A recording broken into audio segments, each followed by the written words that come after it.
प्यार में अगर दुराव हो जाए तो वो पुराने नींबू के अचार की तरह होता है, जो जब जब याद आए तब तब मुंह से पानी आने लगता है, चटकारे लेने लगते हैं आप। और एक बहुत उसकी महत्ता भी है कि जब आप बीमार पड़ते हैं तो पुराने जो डॉक्टर हुआ करते थे या आज के समय में भी कहा जाता है कि जब पंथ पड़ता है, पहली बार आप अन्न ग्रास लेते हैं बीमारी ठीक होने के बाद, तो नींबू का अचार उस समय कहा जाता है कि बहुत ही ज़्यादा आपके स्वाद को बदलने के लिए ज़रूरी होता है। नमस्कार, भोरे भोर में आपका बहुत बहुत स्वागत करते हैं। और विषय ही ऐसा है जिस विषय को मेरी पूरी उम्मीद है कि आप यहाँ से लेकर के पूरा का पूरा सुनेंगे, क्योंकि बिहार की राजनीति और बिहार की राजनीति में नींबू के अचार का बड़ा महत्व है। सबसे पहले तो आग्रह आपसे होगा कि आप इस भारत लाइव को, जो आपके दिल के बहुत करीब है, उसको सब्सक्राइब कर लीजिए, घंटी दबा दीजिए और ऑल का ऑप्शन क्लिक कर दीजिए। यदि आप नए श्रोता हैं, दर्शक हैं, शुभचिंतक हैं हमारे, तो उसके बाद बहुत ही अच्छा लगेगा आपको कि जितनी भी खबरें भीतर खाने से आती हैं, जो कहीं आपको नहीं दिखेंगी, वो यहाँ दिखेंगी। और वो भी घंटी दबाने के बाद, ऑल का ऑप्शन क्लिक करने के बाद बिल्कुल ही मुफ्त में मिलेंगे। हम अपने 4 लाख दर्शकों का, शुभचिंतकों का और इस परिवार के अंग का बहुत बहुत अभिनंदन और प्रणाम करते हैं। विषय हम बता रहे थे कि नींबू के अचार का। बिहार की राजनीति में नींबू का अचार कौन है, आप सभी जानते हैं। उसे बड़ी सहेज कर रखा जाता है, और सहेज करके रखने का ही है कि आपने देखा होगा कि भले ही सजा याफ्ता हैं, कई बीमारियों से ग्रसित हैं, पर पूरा उनका इलाज का व्यवस्था किया गया है। हम लालू प्रसाद की बात कर रहे हैं, और लालू प्रसाद के बिना बिहार की राजनीति में आप किसी भी चर्चा को मुकम्मल नहीं कर सकते हैं। मैं अपनी बात नहीं कर रहा हूं, आप मीडिया चैनल्स को देख लें, राजनीतिक लोग को देख लें, विरोधियों को देख लें, समर्थकों को देख लें, परिवार को देख लें, किसी की भी चर्चा कीजिएगा ना, तो पिछले लगभग 4 दशक से 5 दशक से आपको लालू प्रसाद नजर आएंगे। छात्र आंदोलन से उपजी ये पूरी जो पौध थी, पूरा जो बगीचा था, जो जेपी के पीछे पीछे चला, और जेपी आंदोलन, जेपी मूवमेंट के बाद ये सभी एक मजबूत पेड़ की तरह बिहार की राजनीति में पैवस्त हो गए, जिसके फल भी आने लगे हैं। फल लगातार आ रहे हैं और आप उसका सेवन भी कर रहे हैं। खट्टे हो मीठे हो, इसकी चर्चा तो होती रहेगी, क्योंकि जब पेड़ है, पौधा है, जब सींच आप ही रहे हैं, तो आप ये भी नहीं कह सकते हैं कि हमने जिस पौधे को लगाया वो खट्टा है, मीठा है। लेकिन एक बात तो तय है कि हर पेड़ एक दूसरे को खट्टा बताता है, नकारा बताता है, पर उसके बिना फलता फूलता भी नहीं है। मेरी बातों को आप बेहतर समझ रहे होंगे कि लालू प्रसाद एक ऐसे वृक्ष हैं जिनको लेकर के बार बार चर्चाएं होती हैं कि बहुत मीठा है, इनके बिना काम नहीं चलेगा, अगर ये नहीं होते तो अमृत नहीं मिलता, ये नहीं होते तो मेरा जीवन नहीं होता। आपने देखा होगा कि आम जनता जिसने लालू प्रसाद को 15 साल तक बिहार का मुख्यमंत्री, उनकी पार्टी को मुख्यमंत्री बनने का अवसर दिया, लालू प्रसाद ने अपनी पत्नी को भी मुख्यमंत्री बनाया तो लोगों ने सहर्ष स्वीकार किया। जब रेल मंत्री रहे तब भी आपने स्वीकार किया, और अन्य कार्यों में भी जब रहे, सांसद भी रहे, विपक्ष में भी रहे, तब भी आपने किया, और लालू प्रसाद को आपने सभी सदनों में भेजा। इसका मतलब है कि ये वृक्ष फलदार जरूर है। अब इसके फल जिसे नहीं मिले वो तो खट्टे कहेंगे। अंगूर खट्टे हैं वाली बात आपने सुनी होगी, तो कभी कभी ऐसा भी होता है। लगातार जब जब जरूरत पड़ी, लालू प्रसाद को अपने हिसाब से यूज़ किया गया, प्रयोग किया गया, और जब ज़रूरत पड़ी तो जेल में ठूंस दिया गया। ये हम नहीं कह रहे हैं, ये राजनीति कह रही है, जो चीजें देखने को मिल रही है वो कह रही हैं। आपको याद होगा कि 2013 में 2014 के चुनाव से पहले जब कांग्रेस को यह लगने लगा था कि उस पर बहुत सारे आरोप विपक्षी भारतीय जनता पार्टी लगा रही है और संभावनाएं प्रबल होती जा रही हैं कि 10 साल के मजबूत मनमोहन सिंह के शासन के बाद कांग्रेस का शासन समाप्त हो जाएगा और नरेंद्र मोदी की जोड़ी और उनका जो रुतबा है, औरा जो बढ़ गया है, वो कांग्रेस को समाप्त कर देगा। एक अध्यादेश आता है, राहुल गांधी बहुत कड़क के बोलते हैं, जो कि उनकी शैली नहीं रही है, और कड़क करके बोलते हैं, अध्यादेश को फाड़ते हैं और ये कहते हैं कि सजा याफ्ता कानूनी रूप से अक्षम हो जाएंगे। किसी को भी अगर सजा हो जाती है तो वो राजनीतिक हिस्सेदारी में भाग नहीं ले सकते हैं, सक्रिय राजनीति में नहीं काम कर सकते हैं, न चुनाव लड़ सकते हैं, न किसी पद पर रह सकते हैं। यहां से दूसरे अध्याय की शुरुआत हुई, जो लालू प्रसाद पिछले 10 सालों तक लगातार कांग्रेस के समर्थक रहे हैं। सबसे पहला गाज उन्हीं पर गिरा। आज उसी का नतीजा है कि लालू प्रसाद रक्षा में हत्या जैसी बातों को भी आप कह सकते हैं, कानूनी रूप से, संवैधानिक रूप से अक्षम है किसी भी सक्रिय राजनीति में हिस्सेदारी के लिए। जेल में है, सजा याफ्ता है। लेकिन जैसे ही जरूरत पड़ी 2005 में, आपको याद होगा कि जब हम बार बार चर्चाएं इन बातों की इसलिए कर रहे हैं कि 2020 में 15 साल बनाम 15 साल के चुनाव को करने के लिए नीतीश कुमार की पार्टी और एनडीए भी लगभग अब तैयार हो चुकी है।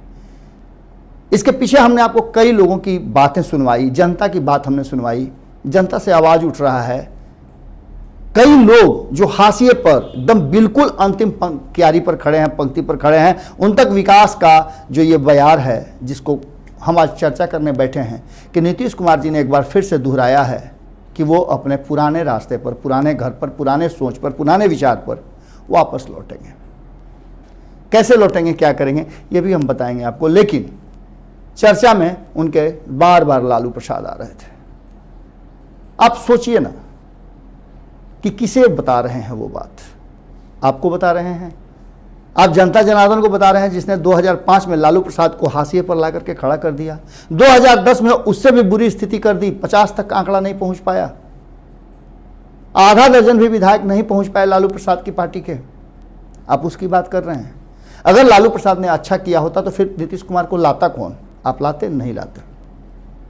लेकिन एक माहौल बना जिसमें नीतीश कुमार को कहा गया कि ये बहुत ही ईमानदार, क्लीन मैन हैं राजनीति के, और इस क्लीन मैन को सत्ता में बैठा दिया गया बिहार के। 10 सालों तक, उससे पहले आप बता देते हैं कि 10 सालों के भारतीय जनता पार्टी के साथ किए गए संविदा को बीच में ही तोड़ करके नीतीश कुमार ने फिर से उसी लालू प्रसाद के सहारे से अपनी सरकार चलाई। तब लालू प्रसाद जैसा फल मीठा था। अचानक से 2013 के बाद जो उन्हें मीठे फल लग रहे थे, 2005 में उन्हें सत्ता पर बैठाए थे भारतीय जनता पार्टी, वो खट्टे हो गए, दूषित हो गए। उसे खाने से बिहार की जनता का स्वाद बिगड़ता और साथ साथ बिहार की जनता को जहरीला कर देता। ये कहना था उनका।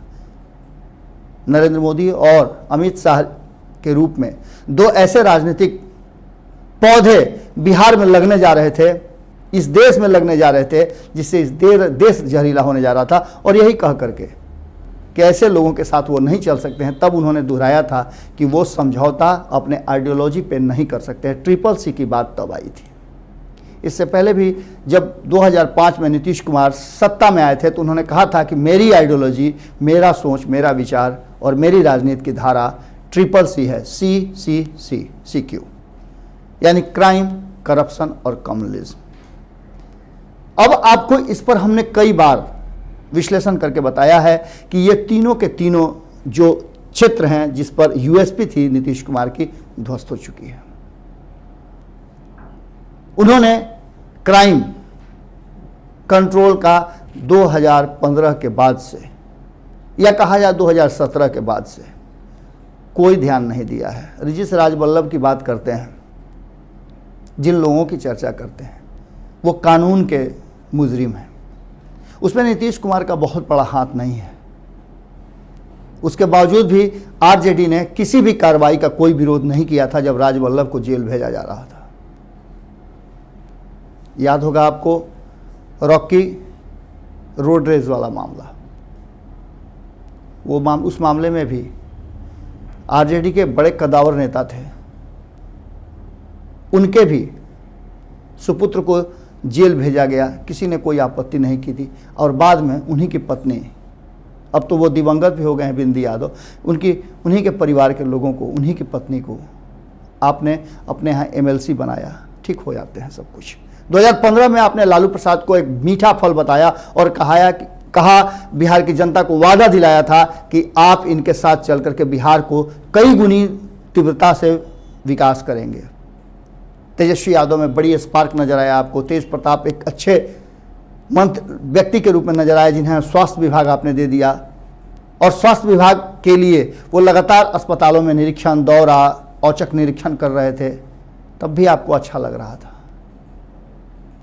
कल भवन निर्माण का उद्घाटन कर रहे थे नीतीश कुमार जी, तब उन्होंने एक बार फिर से कहा कि मुझे ट्रिपल सी से जरा भी नहीं अलग होना है। जनता बिहार की जानना चाहती है कि प्रशांत किशोर जो आपके सबसे करीबी थे, उन्होंने क्या कह के आपका दामन छोड़ा, आपका साथ छोड़ा। उन्होंने सीधे तौर पे आपको कॉम्युनल बताया।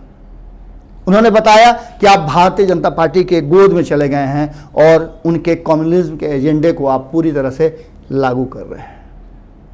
करप्शन की बात तो हमने बता दिया कि AK-47 निकलता है पटना सड़क पे, रोज़ हत्याएं हो रही हैं, विपक्ष हंगामे कर रहा है, लोग त्रस्त हैं।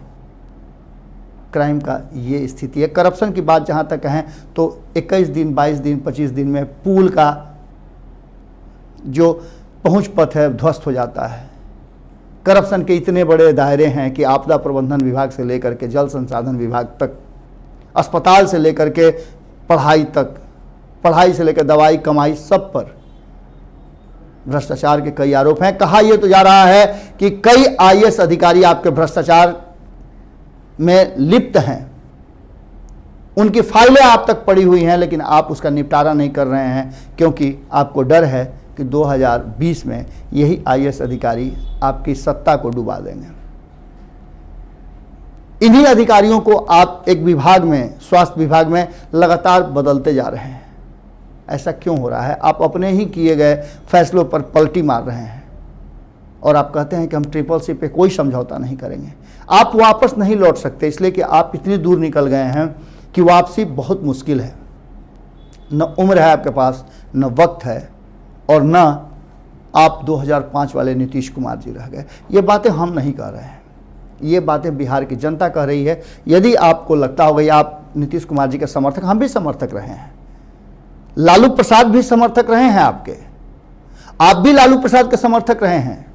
जब आप ये कर सकते हैं, लालू प्रसाद ये कर सकते हैं, तेजस्वी यादव आपके उंगली पकड़ करके सत्ता में लगभग 2 सालों तक घूम सकते हैं, उस समय तो उनको कोई समस्या नहीं थी। उस समय न चोर थे, न बेईमान थे, न जेल जा रहे थे। लेकिन अचानक से आपको क्या हो जाता है 2017 में कि आप कहते हैं कि अब इनके साथ नहीं चल सकते हैं। हमने आपको कई बार बताया कि आपको डर हो गया था कि कहीं तेजस्वी यादव इतना बड़ा न हो जाए कि आप छोटे दिखने लगे। यही काम आप चिराग के साथ भी कर रहे हैं। चिराग पासवान लगातार आपके लिए अच्छे थे। 2019 के चुनाव में चिराग पासवान को अपने खेमे में करके आपने खूब ज़बरदस्त भारतीय जनता पार्टी पर दबाव बनाया, और बिहार में भारतीय जनता पार्टी भी जानती थी कि अपने 5 लोगों को दुखी करके आपको 17 सीटें दे करके, और उन्होंने एलजेपी को क्या दिया? एलजेपी की जो सीटें थी वही उसको दिया, कुछ स्पेशल तो दिया नहीं। क्या रामविलास पासवान चुनाव लड़ते तो हार जाते? बिल्कुल नहीं हारते। जब 40 में से 39 सीटें जीत गई आपकी एनडीए, तो आप समझ सकते हैं कि नहीं हारते। लेकिन आपने उस पर एक एहसान जतवा दिया। नीतीश कुमार जी, आपने बहुत ही प्लानिंग वे में अपनी नीति का निर्धारण किया और उस पर एग्जीक्यूट भी किया। 2019 के चुनाव में जो 2 सीटों पर आप 2014 में टिक गए थे, आपको लग गया था। निश्चित रूप से आप एक अच्छे राजनीतिज्ञ हैं, इसमें कोई दो राय नहीं है। एक अच्छे प्रशासक रहे हैं, वो भी कोई दो राय नहीं है। लेकिन वो ऑरा, वो समय आपका बिहार के लिए मात्र 2005 से लेकर के 2010 के बीच तक रहा। 2010 में जनता ने आपको एक बड़ा जनादेश दिया था कि आप बिहार को एक अलग रास्ते पर लेकर के जाएंगे, बिहार विकसित राज्यों की श्रेणी में आ जाएगा, लेकिन ऐसा नहीं हुआ। आपने अपनी कुर्सी के लिए, सिर्फ और कुर्सी के लिए सब कुछ वो किया जो नहीं होना चाहिए था। अब आप पर आरोप लगते हैं, आपके पीछे कुछ बातें होती हैं, तो आपके लोगों को गुस्सा आता है, लोग उस पर रिएक्ट करते हैं, और गलत ढंग से किसी बात को पर रिएक्ट कीजिएगा तो इसका मतलब है कि कहीं ना कहीं आप गलती कर रहे हैं, और झुंझलाहट गलती में ही होती है।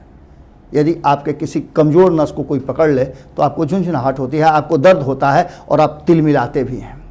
ये तिलमिलाहट बता रही है कि आप भले ही वादा कर रहे हों, चुनाव आ गए हैं, आपने तो वादा किया था कि विशेष राज्य का दर्जा आप ले करके रहेंगे, जो आपको विशेष राज्य का दर्जा देगा उसके साथ चले जाएंगे। आपने तो ये भी वादा किया था कि तेजस्वी यादव जेल जाने वाले हैं, इसलिए हम उनके साथ नहीं जाना चाहते, हम डबल इंजन के साथ विकास करना चाहते हैं। जब इस पर लालू प्रसाद कहते हैं कि दोनों इंजन आपके बेकार हो गए हैं, बोगी कहाँ है आपको पता नहीं है, उस बोगी में बैठी हुई जनता कहाँ है आपको नहीं पता है, और आप गंतव्य तक कैसे लेकर के जाएं, कैसे ड्राइवर हैं आप, कि आपको इस बात का भी एहसास नहीं है कि आपके इंजन में जंग लग गया है। अब तो सिरे कागज से कितना भी रगड़िएगा तो वो जंग छूटने वाला नहीं है, इंजन बदलना पड़ेगा। बिहार की जनता चुप्पी साधे हुए है और यही आपकी बेचैनी है। इसके लिए आप फिर से हो सकता है कि कुछ दिनों के अंदर में ही, चुनाव से पहले, आप ये भी घोषणा कर दें कि विशेष राज्य का दर्जा हम ले करके रहेंगे। हो सकता है इसके लिए आप धरना प्रदर्शन भी कर लें, लेकिन समय बीत चुका है, सभी को पता चल चुका है कि अब बिहार का आपसे कुछ नहीं होना है। ऐसा लोग कह रहे हैं, लगातार आप पर आपके ही लोग आरोप लगा रहे हैं। चिराग पासवान ने एक बहुत ही नपे-तुले शब्दों में आप पर इतना बड़ा प्रहार किया है कि उसे आप अगर शांति से एकांत में बैठें तो आपको घुटन महसूस होने लगेगी। उन्होंने कहा है कि 15 साल में बाढ़ कैसे मैनेज किया जाता है आप जानते हैं, कैसे मैनेज किया आपने, आपको पता है। आज भी 2008 के जो बाढ़ पीड़ित हैं उन्हें मुआवजा नहीं मिला है। उसके बाद कई ऐसे बाढ़ आए, हर साल बाढ़ आते हैं, आज तक मुआवजे के इंतज़ार में लोग खड़े हैं। कई लोगों से बातें हुई है, कई लोग ये बात आज भी कहते हैं, बर्बादी और आबादी के बीच का जो एक हल्का सा फासला है, वो फासला पाटने में आप सक्षम नहीं है। फिर एक बार आपने दोहराया है कि ट्रिपल सी की बात। अब इस ट्रिपल सी की बात पर कितना अमल करेंगे, पुराने घर में लौट करके जाएंगे या क्या करेंगे? क्योंकि लोगों का मानना है कि भारतीय जनता पार्टी के साथ रहते हुए आप ट्रिपल सी का कभी भी पालन नहीं कर सकते हैं। सब कुछ बदला है, आरजेडी भी बदल गई है, विपक्ष भी बदल गया है, आप भी बदल गए हैं, इस बात से इनकार क्यों कर रहे हैं? समय के साथ साथ बदलाव जरूरी है और आप भी बदल गए हैं। अब ट्रिपल सी बिहार की जनता सुन करके शायद अपना मुंह मोड़ ले। देखने वाली बात यह होगी कि लालू प्रसाद का डर है या फिर एक बार वही दोहराना चाहते हैं जो आपने 2005 में दोहराया था। पर 15 साल किसने क्या किया, कांग्रेस क्या कर रही है, उसका समय बीत गया है। आपने क्या किया ये बताने का समय आ गया है और ये आपको बताना पड़ेगा। कैसा लगा विश्लेषण आप जरूर बताइएगा, क्योंकि आपके फीडबैक बहुत ज़रूरी हैं। अंततः फैसला आप जनता जनार्दन को करना है और ये बातें अधिक से अधिक लोगों तक पहुंचना चाहिए। अगर बात में दम है तो मैं चाहूँगा कि आप इसे अधिक से अधिक लोगों तक जरूर पहुंचाएं, इसकी चर्चा भी करें, क्योंकि आपके पास अभी वक्त है। लॉकडाउन अनलॉक में कन्वर्ट हो रहा है, अनलॉक फिर से लॉकडाउन में कन्वर्ट हो रहा है। कोरोना परेशान कर रहा है, बच के रहिएगा, मास्क लगाइएगा। मैंने नहीं लगाया है लेकिन मैं मास्क लेकर के बैठा हूँ, क्योंकि आप लोगों से सामना करना था। यहाँ किसी तरह का कोई संक्रमण नहीं है, पूरा ऑफिस सैनिटाइज हुआ है, सैनिटाइजर मशीन भी आपको हमने दिखलाया कि हम पूरी तरह से सुरक्षित रह करके आपकी बातों को आप तक रखते हैं। अभाव में रहते हैं लेकिन अपने किसी के प्रभाव में नहीं रहते हैं। स्वभाव हमारा है कि सच को दिखाएंगे और दिखाने के लिए हमारी पूरी टीम कृत संकल्पित है। फिर मिलते हैं, नमस्कार। बढ़ाएं अपना कदम सक्सेस की ओर शिखर करियर इंस्टीट्यूट के साथ। शिखर करियर इंस्टीट्यूट पूर्वी भारत में एकमात्र कोचिंग संस्थान जो एक्सक्लूसिवली है मेडिकल एंट्रेंस एग्जाम के लिए।